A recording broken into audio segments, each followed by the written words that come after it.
자, 우리는 성경을 읽고 나눌 수 있는 시대를 살아갑니다. 우리가 직접적으로 누구를 가르치진 않아도 내가 받은 은혜를 누구나 SNS에 올린다든지 누구에게 얘기한다든지 간증한다든지 거기에 대해서 아무런 문제가 없습니다. 하지만 몇백 년 전만 해도 성경을 읽을 수도 없었고 나눌 수도 없었고 가르치는 것은 특별히 불가능했습니다. 제가 오늘 좀 교회사 이야기를 몇 가지 할 거예요. 제가 아무래도 교회사 전공이다 보니까 그런 이야기를 하는 거에 있어서 좀 여러분께서 양해를 해주시기를 바라고, 저는 한국 교회사보다는 죄송하지만 이제 다른 나라 교회사가 더 강점이기 때문에 우리 좀 다른 나라 이야기를 좀 하는 거에 대해서 이해를 해주시길 바랍니다. 처음에 미국이라는 나라가 매사추세츠에 이제 보스턴에 와서 그쪽에서 정착을 했지만 이게 전부 다 영국이 다스리는 그러한 지역이 되고 말았어요.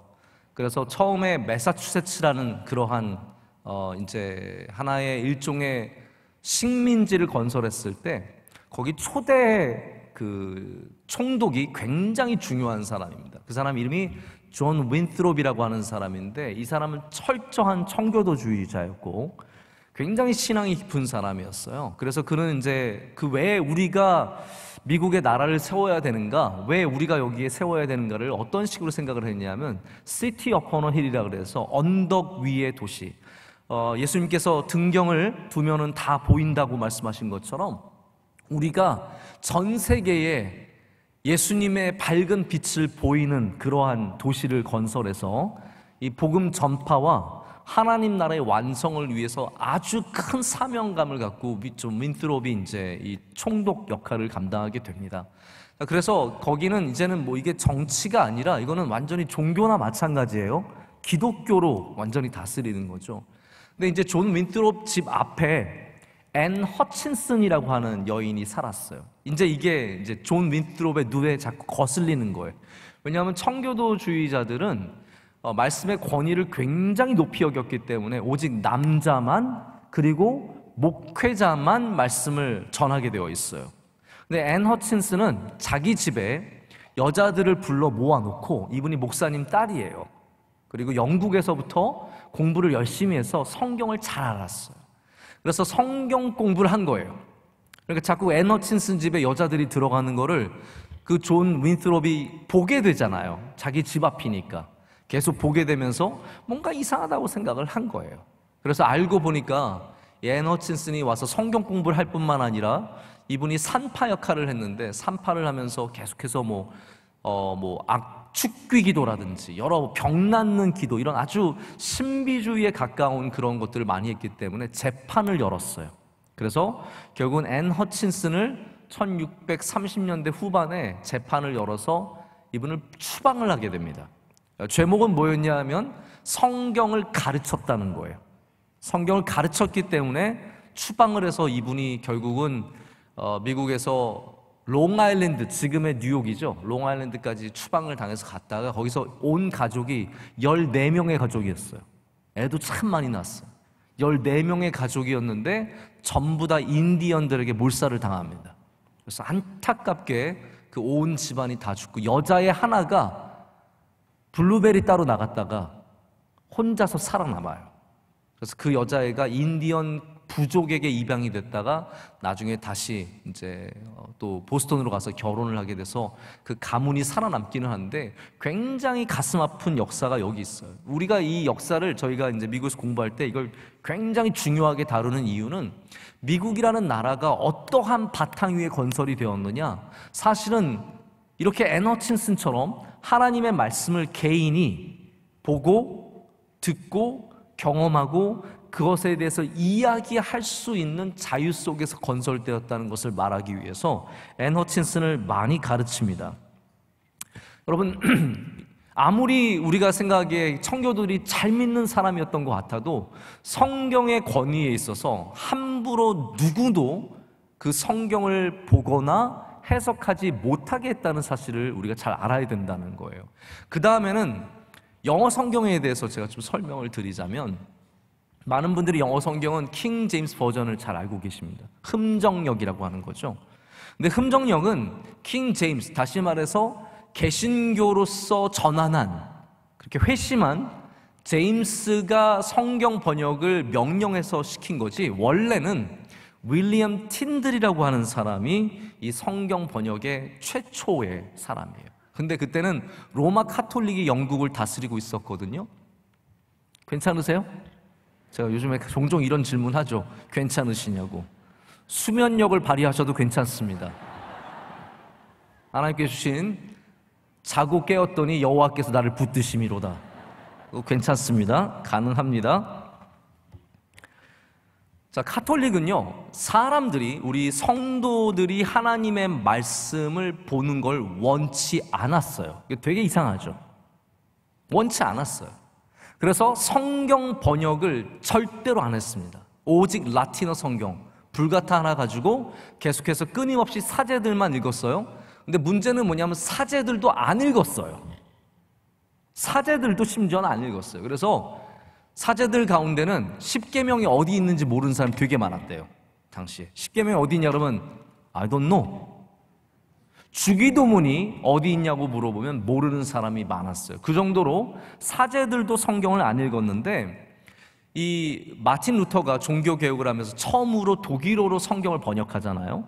그렇기 때문에 이제 성경 번역의 시대가 열렸는데, 영어로 번역이 될까봐 영국에서 카톨릭이 눈에 불을 켜고 번역하는 사람들을 잡아서 다 죽였어요. 많은 사람들이 화형을 당했는데, 윌리엄 틴들이라고 하는 사람은 그의 꿈이 뭐였느냐? 소년들도 사제처럼 성경을 읽을 수 있게 하는 것. 이게 그의 꿈이었어요. 사실은 저도 그런 비슷한 꿈을 꿔요. 우리 아이들도 성경을 읽고 이해할 수 있으면 참 좋겠다는 꿈을 꾸거든요. 자, 그런데 그렇게 되면서 윌리엄 틴들이 독일로 도망을 가서 거기서 번역을 하다가 또 다시 도망을 가서 영국에서 번역을 하다가 거의 다 완성을 했는데, 그 중에 고발자가 있었어요. 그 중에 아주 나쁜 사람이 윌리엄 틴들을 로마 카톨릭에 고발을 해서 성경 번역이 거의 맞춰진 상태에서 이분이 1536년에 온몸이 꽁꽁 묶인 채로 화형을 당해서 죽고 맙니다.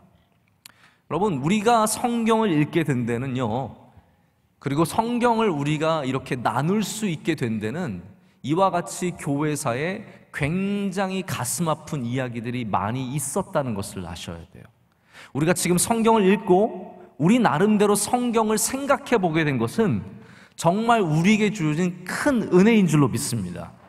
우리 대한민국은 성경에 있어서 굉장히 자랑스러운 역사를 갖고 있는 나라예요. 여러분 아시다시피 존 로스가 처음에 중국에 와서 중국어 성경과 영어 성경을 통해서 한국어로 성경을 번역을 시도했지만, 가장 먼저는 우리가 일본에서 이수정 씨가 성경을 가장 먼저 마가복음을 번역해서 한국으로 들어올 정도로, 한국 사람이 성경을 가장 먼저 번역을 해서 한국으로 들어올 정도로 우리 한국은 굉장히 그런 면에서 하나님의 특별한 은혜를 받은 나라입니다. 자, 그런데 이제는 이 성경을 우리는 잘 다루어야 합니다. 할렐루야. 제가 오늘 여러분께 드리고 싶은 말씀은 그거예요. 이렇게 어렵게 읽게 된 성경을, 이렇게 수많은 순교자들과 수많은 헌신과 수많은 피 속에서 생겨난 이 성경에 대한 우리가 갖고 있는 이 권리를 우리는 잘 사용해야 돼요. 그러기 위해서는 오늘 말씀, 바로 사사로이 풀 것이 아니라는 이 말씀을 겸손하게 볼 수 있어야 된다는 겁니다. 자, 오늘 말씀은 특별히 21절 말씀은 이 하나님의 말씀, 예언이라고 되어 있지만, 제가 지난주에도 말씀드렸다시피 이거는 그냥 예언서만을 말하는 것은 아니고, 구약 성경을 말한다고 했을 때 사람의 뜻으로 된 것이 아니요 오직 성령의 감동하심을 받은 사람들이 하나님께 받아 말한 것임이라 라고 쓰고 있습니다. 여기 성경에 대한 가장 근본적인 정의가 있습니다. 우리 디모데후서 3장 16절 17절 말씀도 여러분 잘 아시죠? 모든 성경은 하나님의 감동으로 된 것이에요. 성경에서 똑같은 이야기를 하고 있습니다. 베드로와 이 바울이 전혀 다른 성격의 사람이고 다른 그러한 노선을 걷고 있지만, 그들 안에는 똑같이 하나님께서 역사하시기 때문에 성경에 대해서 똑같이 얘기하는 거예요. 성경은 하나님의 감동으로 된 것입니다. 그래서 성경에 어떤 말씀이 들어있든 간에 우리는 분명히 고백해야 돼요. 여기 안에는 하나님의 영이 있다는 것을 아셔야 돼요. 그것을 쓴 사람들은 예언자들이죠. 선지자들이고 사람들이지만 그들에게도 하나님께서 은혜를 주셔서 받아 말한 것이다 라고 하고 있어요. 여기 그래서 사사로이 풀지 말 것이 예언자들에게도 적용이 되는 거예요. 다시 말해서 예언자들도, 성경을 쓴 사람들도 하나님이 말씀하신 것을 자기의 사사로운 목적과 사사로운 뜻을 위해서 쓰지 않았다는 거죠. 오직 하나님이 주신 그대로 그 마음의 감동대로 썼다라고 하고 있습니다. 그래서 교훈과 책망과 바르게 함과 의로 교육하기에 유익하다라고 성경은 말하고 있습니다. 그리고 하나님의 사람으로 온전하게 하며, 여러분 잘 들어보세요. 성경이 우리에게 하는 역할이 있어요. 우리를 온전하게 하며 선한 일을 행할 능력을 갖추게 하려 함이라. 아멘. 이것이 바로 예수 그리스도의 복음을 믿는, 성경을 믿는 우리들이 성경을 바라보는 시선입니다. 그래서 성경은 분명히 알으셔야 될 것은 사람의 뜻으로 쓰이지 않았습니다. 사람의 뜻으로 쓰이지 않았습니다. 두 번째는 성경은 하나님의 성령의 감동을 받아서 사람들이 썼습니다. 자, 그래서 성경의 다양한 비판들을 보면요, 이거는 좋게 보이기 위해서 썼다, 이거 나중에 믿음을 주기 위해서 썼다, 아니면 나중에 이거를 좀 말을 맞추기 위해서 썼다, 이런 표현들이 굉장히 많아요. 전 그럴 때마다 얼마나 거슬리는지 몰라요. 성경은 절대로 어떠한 사람이 사사로운 목적으로 사람의 뜻으로 쓴 게 아니라는 거죠. 하나님께서 감동하심으로 주신, 우리에게 주신 말씀인 줄로 믿습니다. 그래서 이 두 가지 명제는 우리가 성경을 읽으면서 마땅히 하나님의 말씀에 들어야 하는 권위와 정당성에 대한 말씀이에요. 자, 그런데 이제 오늘 우리가 드디어 오늘 주제가 되는 20절 말씀을 만나게 되는데, 성경의 모든 예언은 사사로이 풀 것이 아니다라고 말씀하고 있습니다. 자, 사사롭다라는 말은 저는 우리말을 번역도 굉장히 잘 돼 있는 것 같아요. 사사로이 풀지 말라. 여기에 이미 여러분 뉘앙스가 느껴지시죠? 내 맘대로, 내 뜻대로, 내가 원하는 대로, 내 입맛대로 풀지 말라는 거예요. 헬라어도 똑같은 표현입니다. 이디오스라고 하는 그런 단어인데, 이디오스는 자기 원하는 대로, 자기의 것대로라는 뜻이에요. 자기 입맛대로 해석하는 것, 내가 의도하는 대로 해석해서는 안 된다는 거죠. 여러분, 사람들, 우리도 대화하다 보면 지 맘대로 해석하는 사람 있죠. 내가 분명히 이렇게 말했는데 자기의 입맛에 맞게, 자기의 상황에 맞게 그냥 홀라당 그렇게 해석을 하는 거예요. 여러분, 그러면 그 말씀을 처음 한 사람, 그 말한 사람의 의도는 어디로 가버립니까? 자, 보십시오. 성경은 우리를 복되게 하는 말씀입니다. 복음이죠. 이 안에는 하나님이 우리에게 이야기하고 싶은 하나님의 이야기가 담겨 있어요. 여러분, 하나님께서 이야기하시는데 귀 기울여 듣지 않으시겠습니까? 자, 그런데 그 이야기를 들은 다음에 내 맘대로 해석한다? 내가 원하는 대로 그것을 바꾸어서 생각한다? 그것은 절대로 건강한 성경의 해석이 아니라는 거죠.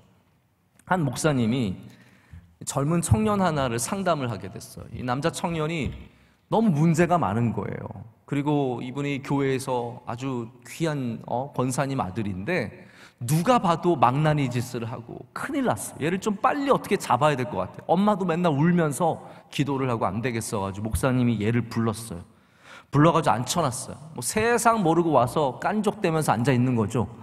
앉아있으면서 왜 부르셨냐고 그러는데, 목사님이 좀 심각하게 얘기했어요. 너무 안타깝고 이 청년의 미래가 걱정이 돼서 이렇게 말을 했어요. 아무개, 야, 난 우리가 천국에서 서로 못 만나게 될까봐 정말 두렵다. 그렇게 말했더니 이 목사님의 진지한 표정과 말을 듣자 청년도 갑자기 표정이 바뀐 거예요. 처음으로, 생전 처음으로 진지하게 바뀐 거예요. 그러면서 진심 어린 목소리로 목사님을 걱정스럽게 바라보면서 이렇게 대답했어요. 목사님, 대체 무슨 짓을 저질렀길래 그러세요?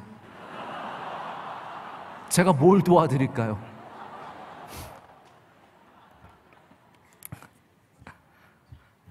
네가 문제라고. 내가 무슨 짓을 해가지고 우리 천국에서 못 만나는 게 아니라 네가 안 돼가지고 못 만날까 봐. 여러분, 사람이요, 지 맘대로 해석할 때가 있습니다. 자기 마음대로 해석해서 엉뚱하게 가는 거죠. 그래서 우리가 사사롭게 해석하지 않기 위해서는 몇 가지 지켜야 할 원칙이 있습니다. 첫 번째는 나의 이익을 위해서 성경을 사사로이 해석해서는 안 됩니다.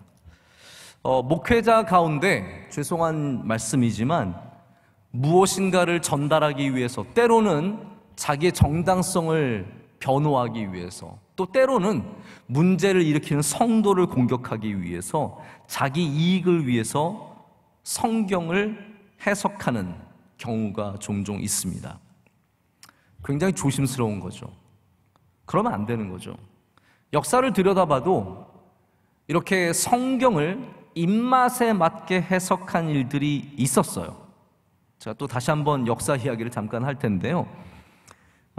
특별히 미국 교회사 위주로 말씀드리는 것 좀 양해를 부탁드립니다. 미국이라는 나라가 노예제도 때문에 정말 어려운 일들을 많이 겪었어요. 그러면서 나라가 반토막이 난 적이 있잖아요. 남과 북으로 나뉘어서 뭐 사우스 캐롤라이나, 노스 캐롤라이나 전부 다 노스, 사우스 들어가는 건 다 그때 헤어진 거예요. 전부 다 그때 두 나라가 되어서 서로 함께 살아가던 사람이 서로 죽이는, 뭐 우리나라 6.25 못지않게 훨씬 더 많은 사람이 죽을 정도로 아주 안타까운 일이 벌어졌던 거죠. 근데 그때 나라만 갈라진 게 아니라 교회가 다 갈라졌어요. 교회가 다 갈라졌어요. 왜 갈라졌냐 하면 장로교는 먼저 장로교 본부에서 딱 내려가 보니까 남부에선 노예 제도를 완전히 옹호하는 거예요. 왜냐하면 장로님도 노예를 데리고 그 목화밭에서 나온 그 물질로 살아가니까, 집사님들이 다 그러니까, 목사님 집에도 노예가 있으니까 다 노예 제도를 옹호하는 거예요. 그래서 기회를 줬어요. 몇 년 안에, 얼마 안에 노예 제도를 다 없애라. 근데 그것을 따라가지 않았죠. 그래서 미국도 장로교회가 북장로교회, 남장로교회로 나눠진 겁니다. 우리 선교사님들 오신 분들 중에 북장로교회 출신들, 남장로교회 출신들 따로 있었어요. 그런데 이게 이제 나중에 20세기 와서 다시 합쳐진 거예요. 감리교도 똑같아요. 감리교도 다 헤어져 있다가 지금 유나이티드 메토디스트 처치라고 UMC라고 하는 연합 감리교회가 다시 생긴 거고요. 침례교도 마찬가지예요. 침례교도 지금 남침례교회가 따로 있어요. 왜냐하면 그 사람들은 원래 노예를 옹호했던 사람들이에요. 자, 그런데 이 옹호했던 사람들이 성경을 갖고 옹호했다는 사실을 아셔야 돼요. 그냥 노예제도가 우리 경제에 도움이 돼서가 아니라 성경적으로 노예제도를 옹호한 거예요. 이게 어떻게 여러분 가능하겠습니까? 제가 이걸 한번 저도 공부하면서 연구를 해본 적이 있는데, 이분들의 설교문들을 쭉 보면요, 이거에 대한 투자와 연구가 얼마나 많았는지 몰라요. 성경적으로 왜 노예제도가 맞는지에 대해서 변호하기 위해서 어마어마한 투자를 거기다 한 겁니다. 우리가 가장 잘 아는 이야기가 뭘까요? 여러분, 노예제도 들어보신 이야기 없으세요? 왜 노예가 있는지? 혹시 함 얘기 들어보신 적 없으세요? 함이 저주를 받았다는 거죠. 그 함이 어디에 갔어요? 아프리카로 갔다는 거예요. 함이 아프리카로 가서 저주를 받은 족속이 되었기 때문에 그들이 노예가 돼서 그의 형제들을 섬기는 것은 성경적이다. 그게 언제 나왔다고요? 바로 이때 나온 거예요. 이게 원래부터 있었던, 옛날부터 있었던 그러한 성경적인 가치관이 아니라 바로 이들이 노예 제도를 옹호하기 위해서 성경을 사사로이 해석한 거예요. 사사로이 해석한 거예요. 여러분, 성경은 어떤 인스티튜션, 즉 다시 말하자면 제도나 기관이나 삶의 방식을 보조하는 도구가 아닙니다. 성경은 진리입니다. 단순히 내가 믿고 있는 어떤 이념을 도와주는 도구가 아니라는 거예요. 성경을 따라가는 것이지, 내가 믿는 어떤 신념의 성경을 끌고 오는 것은 굉장히 위험하다라는 거예요. 제가 정치에 성경이 이리저리로 끌려가는 모습을 보면서 얼마나 안타까운지 모릅니다. 진보와 보수 사이에서 성경이 얼마나 남용되고 사사로이 쓰이는 것을 보면서 얼마나 가슴이 아픈지 모릅니다. 목사가 목사의 이익을 위해서 성경을 이리저리로 사용할 수 없고, 또 성도들은 때로는 목회자를 공격하기 위해서 성경을 사사로이 해석해서도 안 되며, 어떠한 가치나 어떠한 것의 정당화를 위해서 누군가를 공격하는 도구로도 사용해서는 안 된다라는 거예요. 우리 명성교회 교인들은 그것에 있어서 진리된 성경을 온전히 섬기는 성도들의 자세를 잊지 말아야 할 줄로 믿습니다. 성경을 사사로이 여러분의 이념으로, 여러분의 주장으로, 여러분의 삶의 방식으로 끌어다 오지 마시고 우리가 성경을 따라가는 자들이 되어야 합니다. 성경적인 것이 무엇인지를 깊이 생각해 봐야죠. 우리가 성경을 사사로이 해석하지 않기 위해서 우리가 갖춰야 할 자세가 있습니다. 그것이 바로 겸손의 자세입니다. 할렐루야. 우리는 성경 앞에서 항상 겸손한 자세를 잃어서는 안 됩니다. 우리가 이해할 수 없는 말 앞에서 겸손해야 합니다. 우리가 동의할 수 없는 것들 앞에서도 겸손을 잃어서는 안 됩니다. 우리가 잘 못 알아듣고 못 받아들이는 것 앞에서도 겸손을 잊어서는 안 됩니다. 말씀 앞에서 엎드리는 자에게 복이 있습니다. 말씀의 권위를 귀하게 여기는 사람에게 복이 있습니다. 목회자들은 그래서 겸손하게 하나님의 말씀을 충실하게 연구해야 합니다. 그것은 읽는 것만을 의미하는 게 아닙니다. 항상 자기가 하나님의 말씀을 바로 이해하고 있는지에 대해서 검증을 분명하게 해야 합니다. 틀린 것이 없는지 확인하며 반드시 그것에 대해서 여러 번 생각을 해야 합니다. 제가 직접 들은 적은 없지만 아마 우리 교회에서도, 제가 우리 교회에서 이런 설교를 하셨다고 누군가에게 들은 것 같은데, 굉장히 유명한 목사님이 우리 교회 설교를 오셔서 한 번은 사도신경에 있는 저리로서 산자와 죽은 자를 심판하러 오시리라, 그 저리로서에 대해서 말씀하시면서 그 저리로서를, 여러분 저리로서의 뜻이 뭐예요?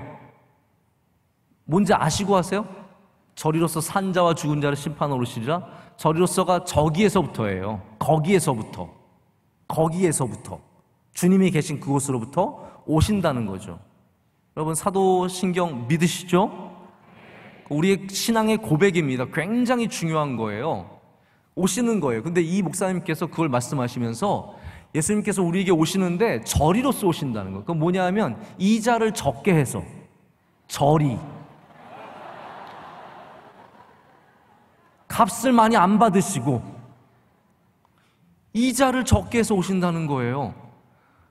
여러분 이건 말도 안 되는 거잖아요. 그런데 그 목사님께서 우리 교회에서 이렇게 얘기를 하신 적이 있다고 제가 어떤 목사님에게 들은 기억이 있어요.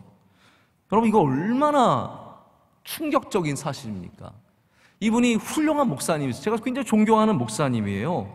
그런데 그러한 목사님도 검증을 안 하고 내 생각과 내 추측으로만 설교를 하다 보면 이런 실수를 하게 되는 거예요. 저는 그렇다고 그분을 정죄하자는 게 아니에요.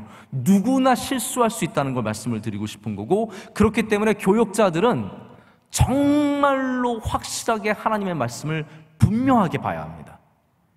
사사로운 해석이 아니라, 내 마음대로 해석하는 것이 아니라 하나님의 말씀을 올바로 전하기 위해서 노력해야 합니다. 제가 생활의 명성교회 있을 때 레위기 말씀을 강의하다 보니까 레위기 말씀에 제일 많이 등장하는 나무 중에 하나가 조각목이에요. 여러분 조각목이 뭔지는 아시죠? 조각목이 뭡니까? 아카시아 나무예요. 뭐 다 아시는 것처럼 표정을 지으셔서 속으로 정말 그래? 조각목 아니었어? 조각 난 거 아니었어? 속으로는 그러면서 겉으로는 아카시아 나무 나 알고 있었는데, 당신도 알고 있었잖아 뭐 이러면서. 네. 조각목이 아카시아 나무예요. 그리고 아프리카나 중동을 가보면 이 아카시아 나무가 굉장히 많습니다. 그리고 우리 나무처럼 이렇게 높게 자라는 게 아니라 굵고 낮게 자라서 굉장히 아름다운 나무예요. 조각목이에요. 근데 어떤 목사님이 이거는 뭐 아주 자주 있는 일이에요. 목사님들이 이게 조각목에 쓰임 받는 거 보면서 너무 은혜가 되는 거예요. 왜냐하면 조각난 나무인데 이게 하나님의 성전에서 쓰임 받잖아요. 여러분 이것처럼 좋은 설교가 어디 있어요? 그래서 조각난 나무, 조각목도 쓰임 받습니다. 딱 설교 제목 정하시고 은혜를 많이 받아서 설교하시는 거예요. 오늘 레위기 말씀을 보시면 하나님께서 조각목을 사용하셔서 모든 성 조각난 인생들 쓰임 받을 줄 믿으시면 아멘 하시기 바랍니다. 이러면서 설교를 너무 눈물 줄줄 나게 했어요. 그 다음 주에 나와서 목사님, 근데 조각목이 아카시아 나무였습니다. 이러는 경우가 한두 번이 아니라는 거예요. 누구나 그럴 수 있어요. 우리가 만약에 겸손함을 갖는다면 하나님의 말씀을 내가 다 아는 것으로 여기지 아니하고 그 말씀 앞에서 다시 한번 주님의 은혜를 구하고 다시 검증하고 점검하고 살펴보고 나아가는 그 하나님을 경외하는 자세가 있지 않겠습니까? 여러분, 우리가 아는 것이 절대로 전부가 아니고 온전하지 않습니다. 제가 제 얘기를 해서 죄송한데 저는 설교할 때 제가 종종 예화를 쓰잖아요. 저는 예화를 쓸 때 가능하면 원본을 확인하려고 반드시 찾습니다. 뭐 그냥 금문교에 대한 예화가 있으면 한국 목사님들 금문교에서 죽은 사람들 이야기한 거 보면 이 사람인 300명이고 이 사람은 100명이고 이 사람은 150명이에요.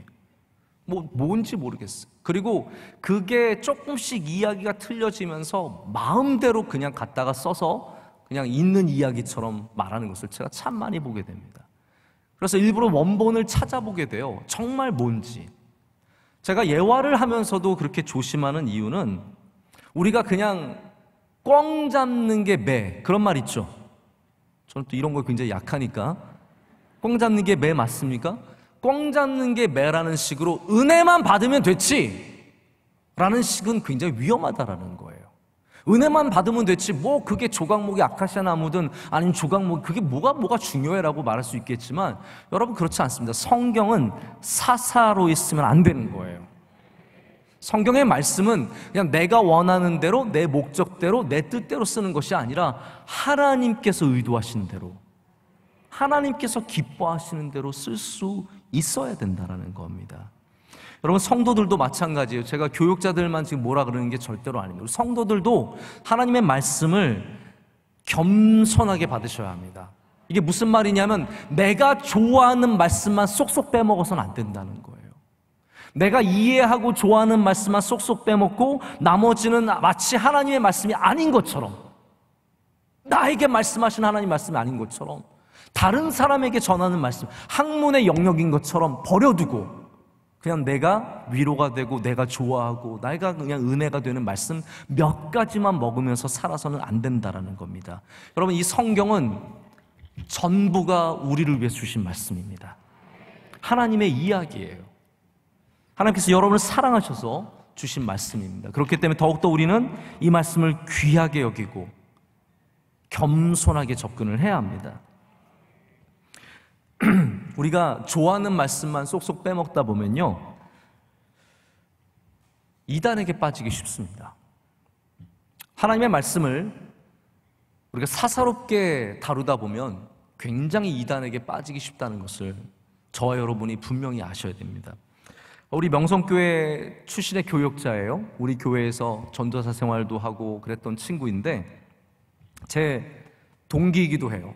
양영주라고 하는 목사가 있는데 이분이 대전에 있는 한 교회를 섬기면서 자기가 어떤 교회 부임에 갔는데 청년부에 갔더니 청년이 아무도 없더래요. 교회가 큰 규모인데 아무도 없어서 왜 그런가 하고 봤더니 청년부 회장이 이단에 빠져서 교회를 완전히 박살을 내고 교회를 어지럽게 하고 떠나간 거예요. 그래서 청년부 자체가 공중분해?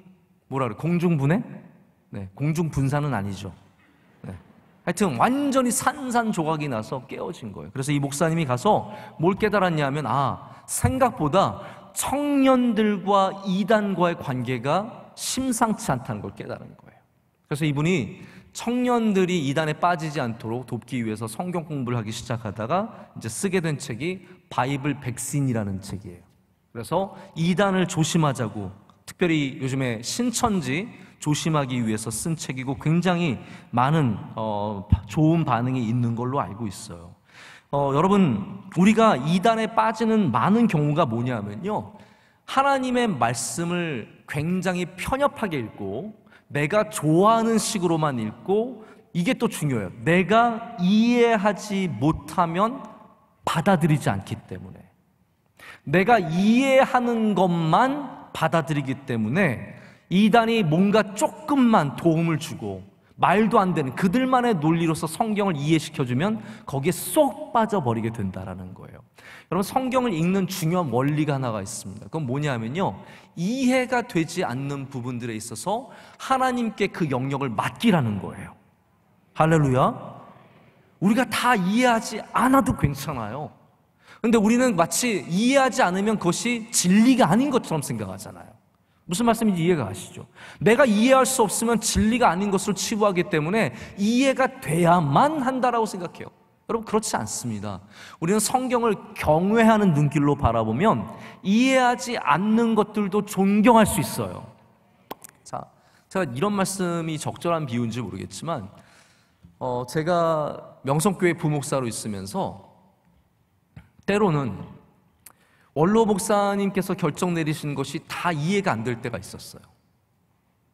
저는 왜냐하면 설명을 뭐 다 해주시진 않으시니까 다 이해가 안 될 때가 있었어요.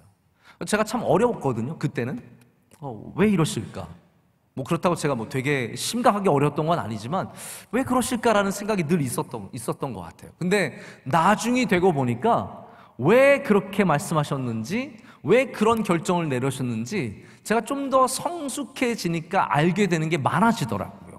다시 말씀드리자면, 여러분이 지금 당장 이해가 안 되는 부분들이 있더라도 하나님이 주신 시간 속에서 성숙해지면 하나님의 말씀을 이해할 수 있는 수준까지 높아질 수 있다는 거예요.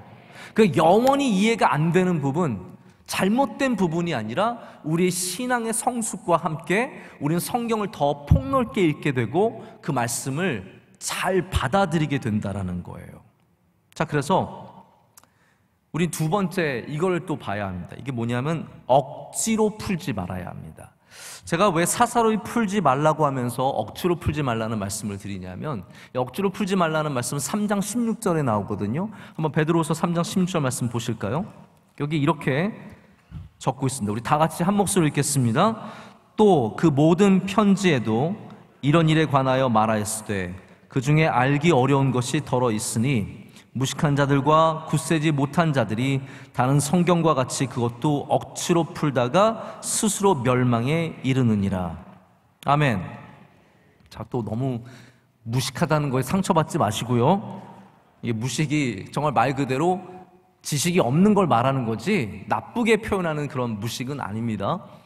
억지로 풀지 말 것이다라고 말씀하는 것이 베드로후서에 있냐면, 거짓 교사들이, 이단들이 바로 여기에 들어와서 많은 성도들을 미혹하면서 그들의 마음대로, 첫 번째로는 사사로이 풀기도 했고요, 두 번째로 이렇게 억지로 갖다가 껴 맞추는 거예요. 그래가지고 그것으로 가르쳤기 때문에 그것에 대해서 지금 베드로가 지적을 하고 있는 겁니다. 자, 그래서 우리가 두 번째로 성경을 읽을 때 조심해야 될 것은 억지로 풀지 마는 것입니다. 여러분, 억지로 한다는 것은 어떤 면에서 다 좋지 않은 것들이에요. 자녀들에게 억지로 시키는 거, 억지로 공부시키는 거, 억지로 먹게 하는 거, 때로는 그것이 교육이고 성장을 위해서 필요한 것들이지만 사실은 자연스럽게 먹을 수 있으면 제일 좋은 거고요. 그렇잖아요. 여러분, 아이들이 알아서 잘 먹으면 얼마나 좋습니까? 알아서 공부하면 얼마나 좋습니까? 제일 힘든 거는 억지로 해야 될 때거든요. 근데 억지로 하면은 항상 상처가 있습니다. 항상 상처가 남아요. 저도 예전에 가구를, 이렇게 조립 가구를 많이 사서 집에서 혼자서 조립을 해서 만든 적이 많아요. 저희 침대도 조립 가구였고, 책상도 조립 가구였고, 책장도 조립 가구였고, 다 조립 가구였거든요. 근데 하다 보면 이게 꼭 뭔가가 나사가 하나가 안 맞아요. 나사가 몇 개가 안 맞아요. 그러면 이제 나중에는요, 이 드라이버로 하면요, 사람이 근육이 이만해져요. 인간이 아니게 됩니다. 그래서 제가 지혜롭게 드릴을 샀어요. 이게 참 배보다 배꼽이 큰 게요, 조립가구 20불짜리 맞추려고 100불짜리 공구로 사는 거예요. 이게 어이가 없습니다. 나중에는 이제 계속 쓰게 되기는 하지만 100불짜리 공구를 사면서 이게 맞는 건가 고민을 하게 돼요. 이거 몇 개 한번 하려고. 나중에 많이 쓰게 되죠. 근데 이거 공구가 세다 보니까 나사가 안 맞는 거 딱 잡고요. 막 집어넣으면 들어가요. 왜냐하면 억지로 집어넣으면 들어가니까. 그런데 항상 그 억지로 넣은 것이 끝까지 문제가 됩니다. 삐그덕거리고. 여러분, 책장 중에서 제일 안 좋은 책장이 뭔지 아세요? 가운데가 무너지는 책장. 책을 얹었는데 가운데가 이렇게 쑥 내려가는 거예요. 얘네들은요, 어떻게 할 수가 없어요. 전부 다 가운데로 모이고, 책장 중에 또 옆으로 기우는, 이렇게 약간 삐딱하게 서 있는 애들이 있어요.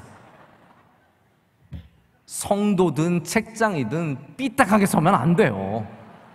똑바로 서시길 축복합니다. 근데 억지로 한 것들에게서 이런 문제가 발생하는 거예요. 억지로 한 것에서 기울음이 발생하고, 억지로 한 것에서 삐그덕대고, 억지로 한 것이 결국은 얼마 시간이 지나지 않아서 망가지게 되어 있습니다. 모든 억지로 하는 것은 상처를 주고 아픔을 주고, 그리고 기능에 있어서도 문제를 갖고 있습니다. 자, 우리가 하나님의 말씀을 억지로 풀지 않으려면 어떻게 해야겠습니까? 여기에 대해서 제가 이제 마지막으로 좀 말씀을 드리고 오늘 말씀을 맺고자 합니다. 억지로 풀지 않기 위해서는요, 하나님의 말씀을 경외하는 마음으로 바라볼 줄 알아야 합니다. 할렐루야. 하나님의 말씀을 경외하는 눈길로 바라볼 수 있어야 합니다. 그리고 그 이해가 안 되는 말씀에 귀를 기울여 보고 하나님의 말씀을 사랑하는 것이 바로 우리가 가져야 할 가장 성도됨의 자세입니다. 복음주의의 기조에서 또 신학 교육을 하시는 스캇 맥나이트라고 하는 교수님이 계세요. 이분은 고등학교 때 회심을 해서 하나님의 말씀을 깊이 경험을 하면서 신학을 연구하시고 학생들을 가르치는 교수가 되었는데, 이분이 오늘날 우리가 성경을 읽을 때 어떻게 읽어야 하는지에 대해서 책을 쓴 게 있어요. 파란 앵무새라는 책이에요. 제목이 독특하죠? 파란 앵무새. 왜 파란 앵무새냐? 이분의 이야기가 흥미로워요. 이분의 집 앞에 어느 날 갑자기 파란 앵무새가 하나 날아왔어요. 진짜 이야기인가 봐요. 파란 앵무새가 날아와서 너무 신기하게 본 거예요. 저 새가 어떻게, 무슨 새가 우리 집 앞에 저렇게 날아왔지? 그랬더니 그 옆에 있었던 참새들이 난리가 났어요. 갑자기 모르는 새가 날아오니까 얘네들이 막 짹짹거리고 멀리하고 가까이 하지 않고 막 그렇게 했던 거예요. 근데 며칠이 지나니까 이 파란 앵무새가 그 참새들이랑 같이 놀고 있는 거예요. 같이 모이를 쪼아먹고, 날아가면 같이 날아가고, 그리고 막 같이 사는 거예요. 그러면서 이 스캇 맥나이트 교수님이 깨달은 게 있어요. 이분이 뭐라고 얘기하냐면, 성경에는 수많은 파란 앵무새가 있다는 거예요. 그게 뭐냐면 우리에게 낯선 것들, 우리에게 잘 이해가 되지 않는 것들, 전에 보지 못하고 경험하지 못했던 수많은 이야기들이 있는데, 그 파란 앵무새들도 원래는 성경의 이야기의 중요한 일부분이라는 거예요. 요거 없애야지, 요거만 없으면 내가 성경 믿기 참 편할 텐데, 그게 아니라 그 이야기들도, 파란 앵무새들도 하나님의 성경의 이야기는 굉장히 중요한 부분들이라는 거죠. 그래서 이 파란 앵무새가 우리의 삶에, 우리의 성경 안의 일부분이 될 수 있도록 우리는 그것을 경외함으로 바라보고, 그것을 존중하고, 또 그것을 기뻐하는 마음을 가져야 된다고 얘기를 합니다. 내 입맛에 길들이는, 다시 말하자면 사사로이 해석하는, 내 입맛에 맞게 해석하는 것이 아니라 하나님의 말씀을 경외롭게 바라볼 수 있는 시선을 가져야 된다는 거죠. 여러분, 성경은 그 안에 하나님의 존재가 있습니다. 할렐루야. 이걸 믿으십니까? 성경은 참 신비합니다. 이 성경 안에 하나님의 존재가 담겨져 있습니다. 성경이 하나님이냐라고 말한다면 아닐 수 있어요. 왜냐하면 하나님은 성경 이전에도 계셨잖아요.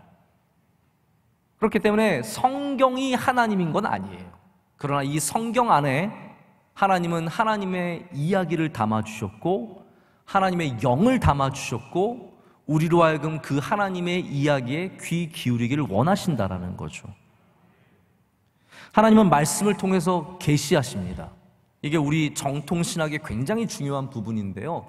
이거 굉장히 신학적인 얘기이기도 하지만 하나님께서 하나님을 계시하는 방식은 분명하게 드러난 계시는 두 가지밖에 없어요. 뭡니까? 성경과 예수 그리스도. 이 두 가지를 통해서 하나님은 하나님이 어떠한 분이신지, 하나님의 생각과 마음과 하나님의 성향성을 다 계시해 주셨습니다. 그래서 우리는 성경을 통해서 하나님을 보게 되고 알게 되죠. 하나님은 말씀을 통해서 지금도 우리에게 이야기하십니다. 그러면 이야기하시는 하나님 앞에서 우리가 가질 수 있는 가장 귀한 태도는 무엇일까요? 내 마음대로 해석하는 그런 것이 아니라 하나님의 이야기에 귀를 기울이는 것이잖아요. 하나님의 이야기를 즐겁게 듣는 거잖아요. 그리고 때로는 당장 이해할 수 없는 것들, 내가 당장 받아들일 수 없는 것조차도 하나님을 경외하는 마음으로 바라보고 그 앞에 겸손히 우리가 하나님께 나아간다면, 저는 우리가 이 말씀을 통해서 정말로 큰 은혜를 입고 이 땅을 살아가는데 말씀을 통해서 승리할 일들이 많을 거라고 분명하게 믿습니다. 바라기는 우리 성도들 중에 단 한 명도 사사로이 성경을 붙잡고 사사로이 성경을 푸는 사람이 없기를 바랍니다. 여러분들이 성경을 경외하시고 사랑하시고 성경을 통해서 복받기를 원하신다면 하나님께서 이 말씀을 통해서 날마다 여러분에게 말씀하시고, 그래서 몇 장 몇 절만 좋아하지 마시고요, 몇 장 몇 절만 좋아하지 마시고 성경을 사랑하십시오. 몇 장 몇 절만 사랑하지 마시고 하나님의 말씀을, 하나님의 이야기를 사랑하십시오. 그러면 그 하나님의 말씀이 여러분 가운데 풍성한 은혜를 날마다 주실 줄로 믿습니다.